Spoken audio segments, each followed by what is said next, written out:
क्रांतीवीर लहुजी साळवे जयंती समिती ठाणे व मातंग सेना यांच्या वतीने आयोजित क्रांतीवीर लहुजी वस्ताद साळवे यांची 231वी जयंती ठाणे महानगरपालिकेतील कैलासवासी नरेंद्र बल्लाळ सभागृह येथे आयोजित करण्यात आली होती।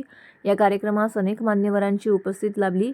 उपस्थित मान्यवरांचे क्रांतीवीर लहुजी साळवे जयंती समिती ठाणे व मातंग सेना यांच्या वतीने स्वागत देखील करण्यात आलं।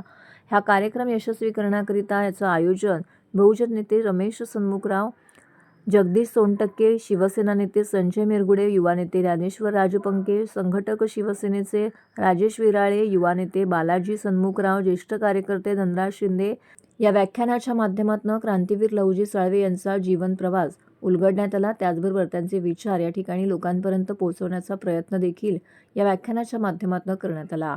अशा प्रकारे या कार्यक्रमास आमदार निरंजन डावखरे, डॉक्टर संजय शिंदे, ठाणे महानगरपालिकेचे उपायुक्त गोदेपुरे, अनिल इंगळे, मंगेश वाळंस, माणिक सोनावणे, भरत तांबळे, सुनील इंगळे, डॉक्टर क्रांतीवीर लहुजी वस्ताद साळवे यांची 231वी जयंती ठाण्यामध्ये साजरी करण्यात आली। तर या कार्यक्रमाविषयीची अधिक माहिती आयोजक रमेश सन्मुखराव यांनी दिली आहे।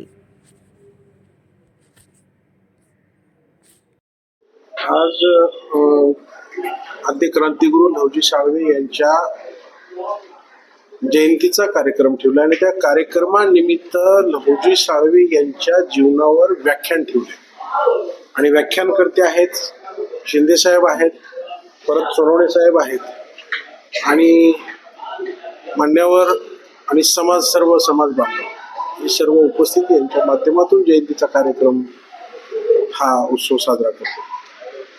साधारणतः आणखी काय कार्यक्रम इथे राबवण्यात आला आणि या व्याख्यानाचा उद्देश काय होता?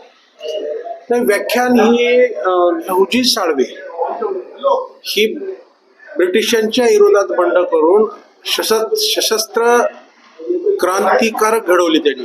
वासुदेव बळवंत फडके असतील, टिळक असतील, या सर्वांना त्यांचे ही गुरु होते आणि म्हणून लहुजी साळवे यांचा इतिहास दाबला गेलेला आहे आणि हा इतिहास लहुजी कोण होते, भारत देशासाठी लढाई लढले लहुजीने, इतिहास समोर यायला पाहिजे काय, आणि म्हणून इतिहास समोर यावा, लहुजींच्या बद्दल आमच्या समाजामध्ये काय योगदान आहे हा समाजाच्या पुढे व्हावं आणि समाजाच्या पुढे यावं, हाच माझा उद्देश होता।